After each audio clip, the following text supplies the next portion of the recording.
It is 7 minutes past 11. You are listening to the Mid Morning Talk on Salam Media.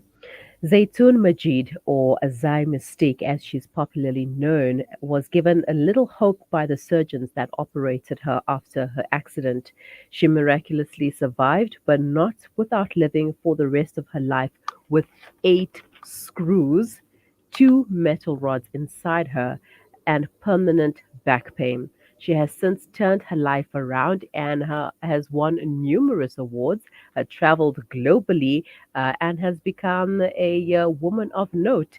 Well, her works have reached out to thousands across Asia, UK, Europe, Middle East, and Africa. And she's joining me right now, all the way from Singapore, to share her story with us. Zaytun, Zai, Assalamu alaikum. Alaikum assalam wa rahmatullahi wa ta'ala barakatuhu. How are you, Mariam? Alhamdulillah, all good in yourself? I'm very good, thank you. I said Alhamdulillah. I'm from Wow. Singapore, but I am in Dubai right now. Yeah. Oh, oh yes. Yes. I heard that you recently won an award in Dubai. Congratulations, Yes. mashallah. Alhamdulillah, was business awards. Appreciate to be recognized and to, I guess it's like a fuel, right? It keeps you going. Mm-hmm. You win an award and yeah, you feel useful and you want to do more for the Ummah, inshallah. Yes. Mm-hmm. Mashallah. Now, tell us about your journey. I mean, how it all began. You were just sitting in the cab one day, and you never Yes. expected your life to turn around the way it did. Yes, yes. So let's start with so during schooling days, I loved makeup, henna, and stuff. So one of the stuffs that I started off as an entrepreneur was to run a mystic henna and body art company. And then I remember I wanted to go. I actually left for Japan, lived in Japan. It was supposed to be a 2 week stay. It became a 6 month stay. Lived in Japan. So excited to set up a henna school in Japan and stuff. Came back to Singapore. Then we got popular. You know, when you go overseas, this is a little tip for the audience. Like sometimes you go overseas to be to share your art or your passion or something, and when you come back to your country, you become a foreign talent. You become more recognized. It's strange, but anyway, got media attention and everything in Singapore. Had henna art bookings and everything for 2 years in advance for bridal, for corporate events and stuff. So like getting bookings, making money, sharing with my friends the art, and I wanted them to also learn because it was a life skill for a lifetime that we make money from. That was my intention. Mm-hmm. And however, in April 2005, this was about 15, yeah, many years ago, I met with an accident. I was in a cab. The driver fell asleep. I was on my way home.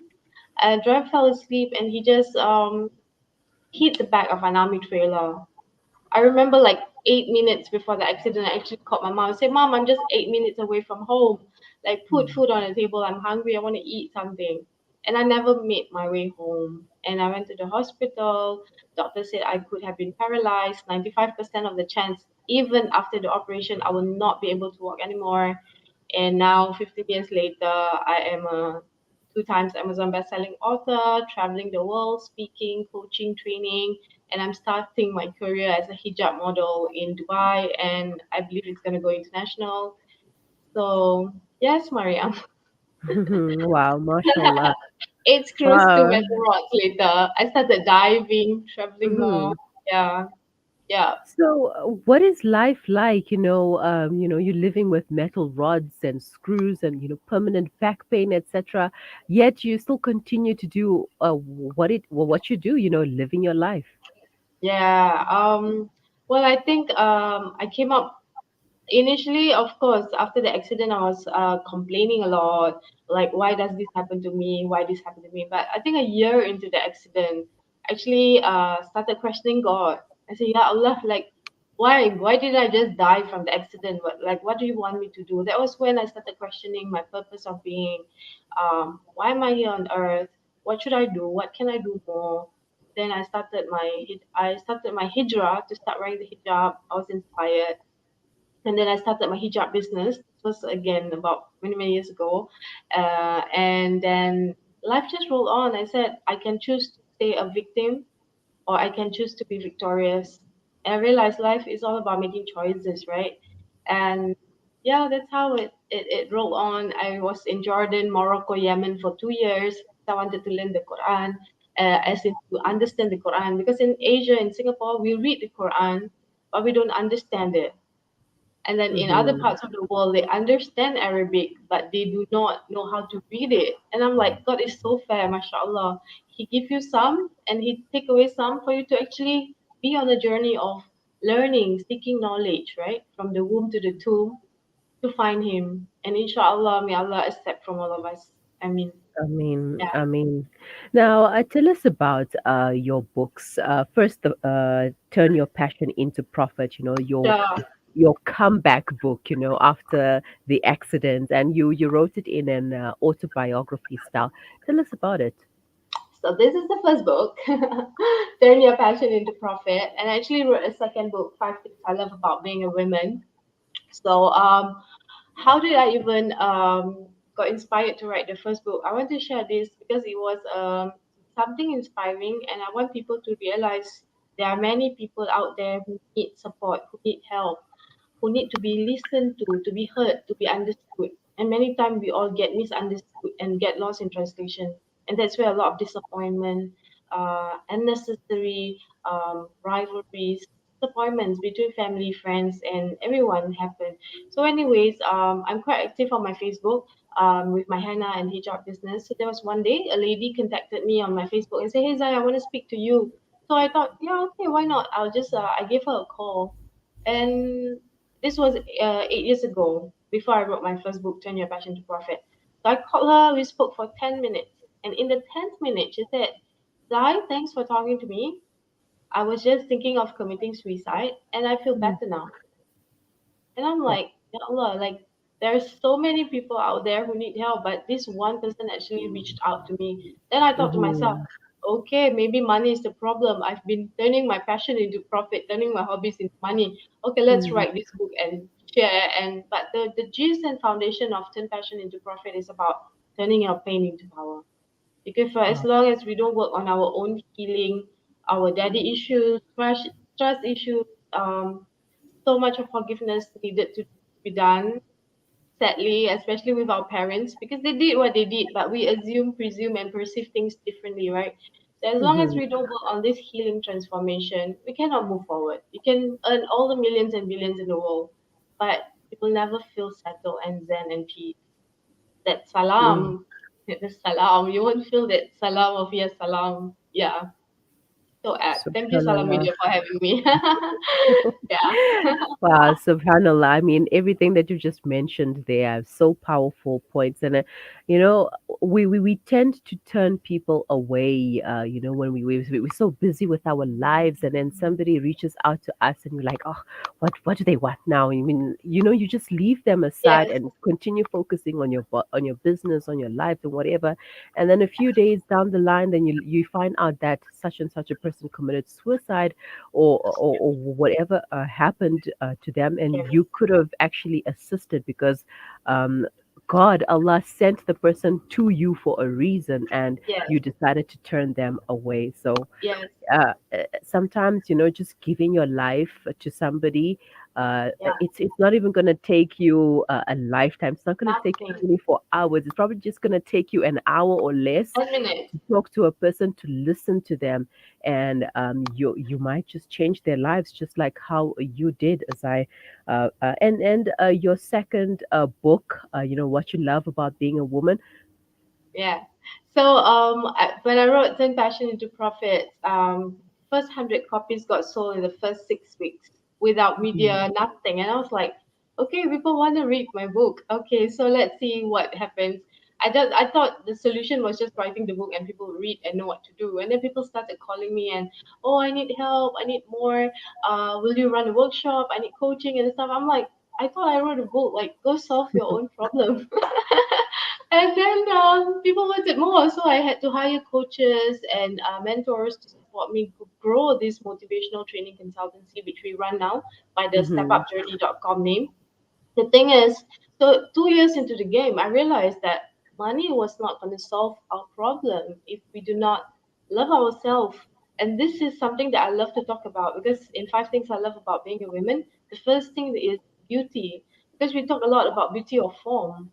We are interested in, okay, what hijab is she wearing? What form? but we forget about the beauty of substance. Mm-hmm. So yeah, so there's beauty, there's brain, like brain, not just intelligence of intellectual, like you study academic stuff. It's financial intelligence, emotional intelligence, so many things, and even like physical strength. It's so many things, not just your physique, right? So we delve more into that because I realized at the end of the day, I call it the art of love. You find it on my YouTube, Zai Miztiq. ART of love is for you to appreciate yourself, respect yourself, and trust yourself. If you don't appreciate, respect, and trust yourself, dream on for hoping that somebody out there, when you do something for your child, that he will appreciate you, or your colleagues will respect you, or your partners will trust you. Because as long as you don't work on it yourself, how can you expect this from people? I mean, I wish I knew this way earlier, but well, I had to walk some tough healing journey. Been 20 years of healing journey still, I think. It's a lifetime. It's gonna go on and on and on. You just heal, and I call it the onion layer, you know. You just keep peeling and peeling and peeling. It's never ending. But Mm-hmm. start working on that healing. Be aware at least. Yeah. Mm-hmm. Mm. Okay, Zai, we're going to take a quick break, and when we return, we will continue with our chat, inshallah. So please stay with Thank us. you, Maria.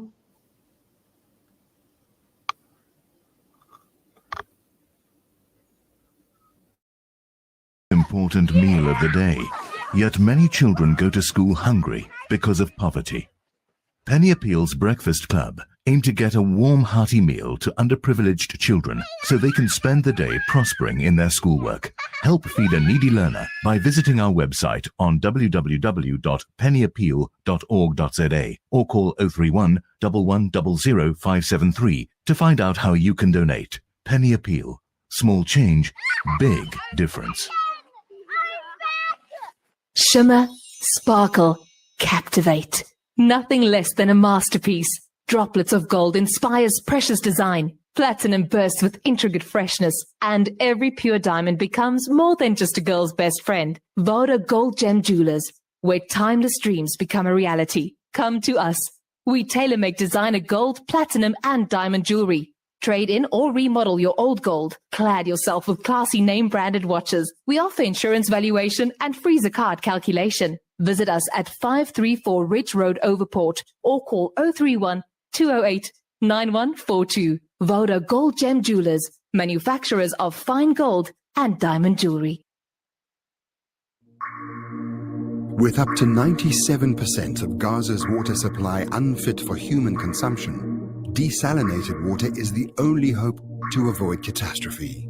The Al Imdad Foundation has been operating desalination plants and delivering safe water in the Gaza Strip since 2014. Help us continue providing clean, safe drinking water in Gaza by donating your lila or sadaqah today.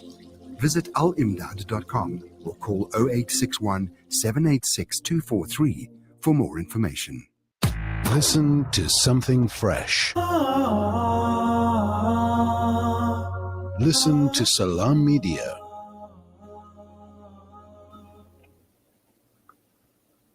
Welcome back. You're listening to the Mid Morning Talk on Salam Media with me, Mari Makwanda. Now, Zai is an alumni and mentor of the Women's Leadership Academy of the U.S. Department of State. She was nominated for the Most Compassionate Womanpreneur Award in 2019, awarded the Kindness Advocate and Ambassador of Volk, which is the Voice of Loving Kindness by Singapore Kindness Movement, and conferred as 101 Most Fabulous Global Coaching Leaders 2020 by the World HRD Congress, recognized as Iconic Women Creating a Better World for All in March 2020 at the Women Economic Forum, and most recently, her first business award in Dubai.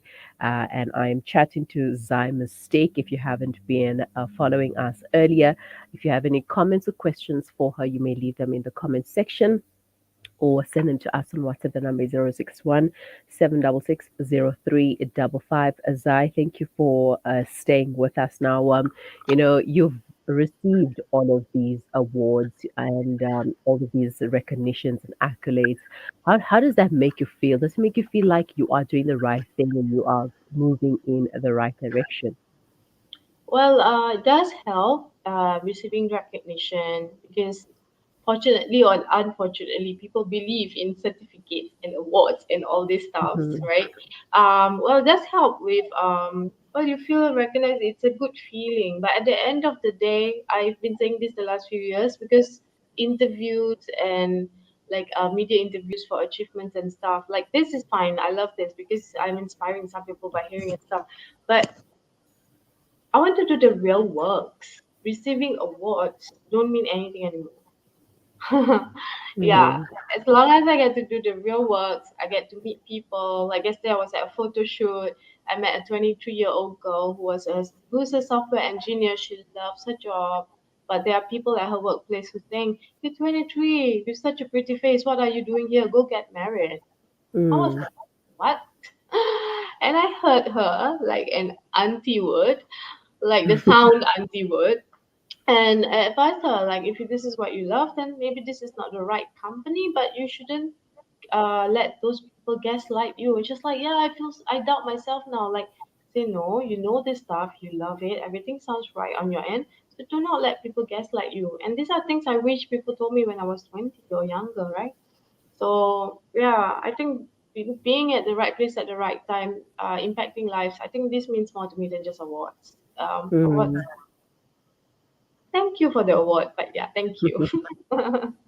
Yeah. And you have since traveled globally and shared your story with many across the world.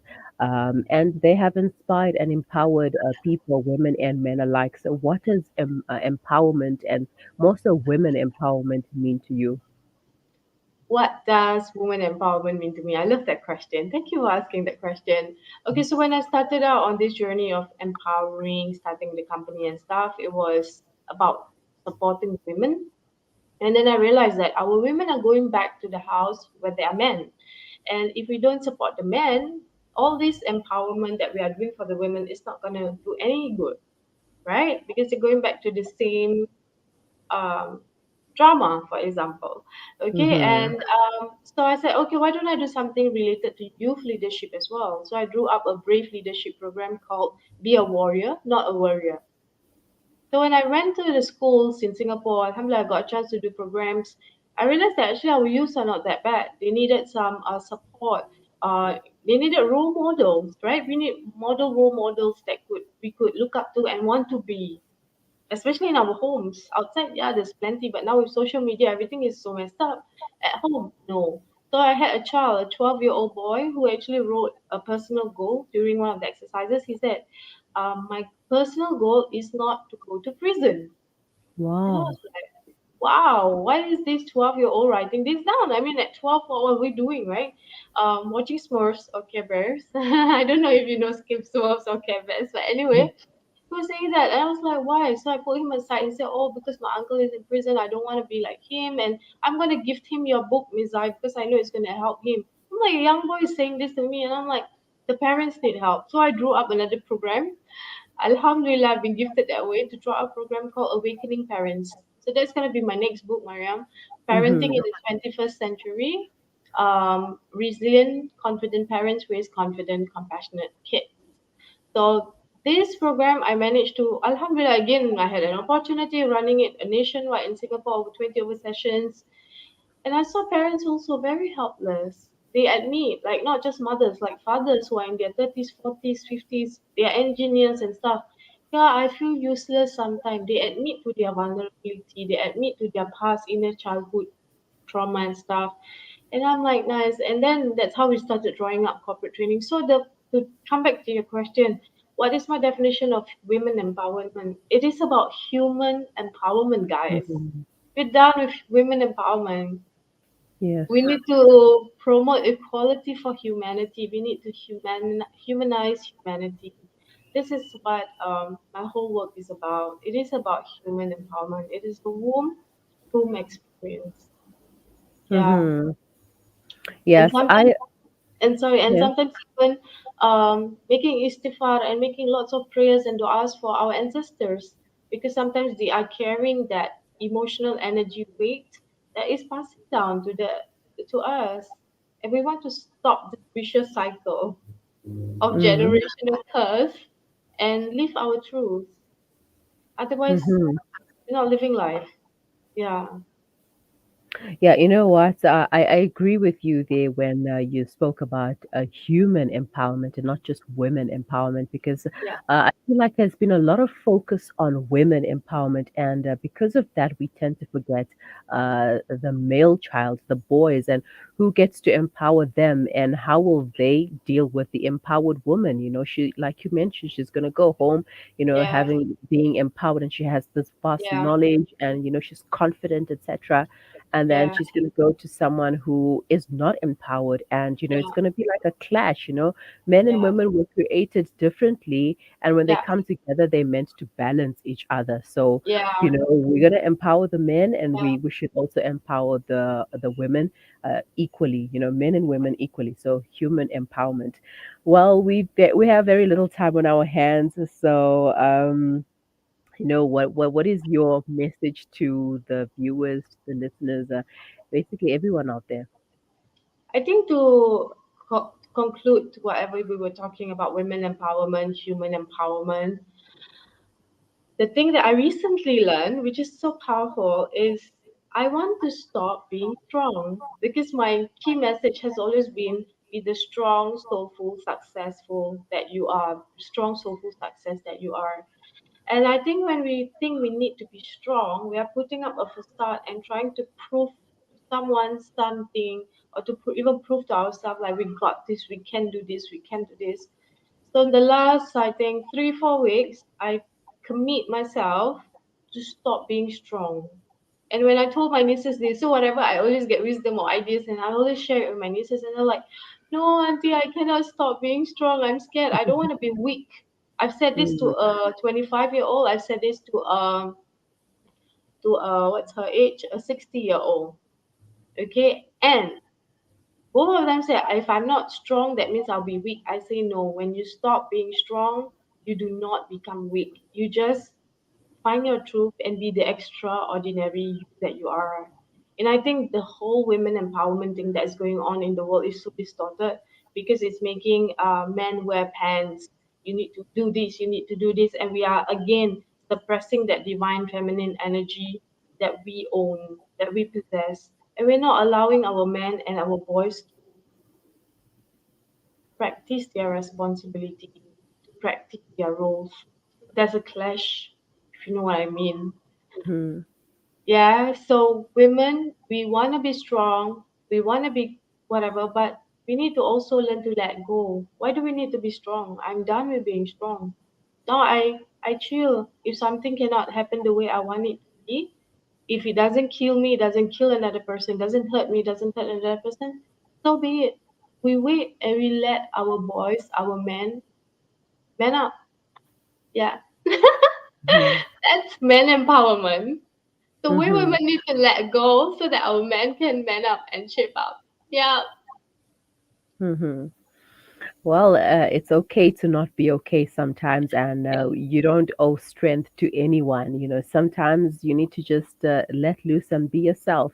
Be the person that difficult. you've always wanted to be. If you want to sit in a corner the whole day, go ahead and sit in the corner. But Yeah, give that to yourself sometimes.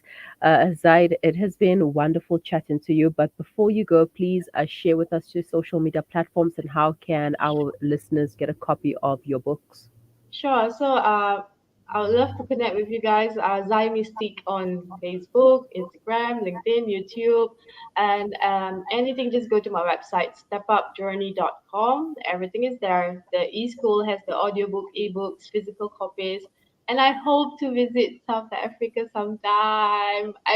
I know Africa's on the list next, but we'll see. Quite close by now. Yeah. Inshallah, we will welcome you with open arms when you do Thank come and visit our you. shores. For now, have a wonderful day. Assalamu Thank alaikum. you, Mariam.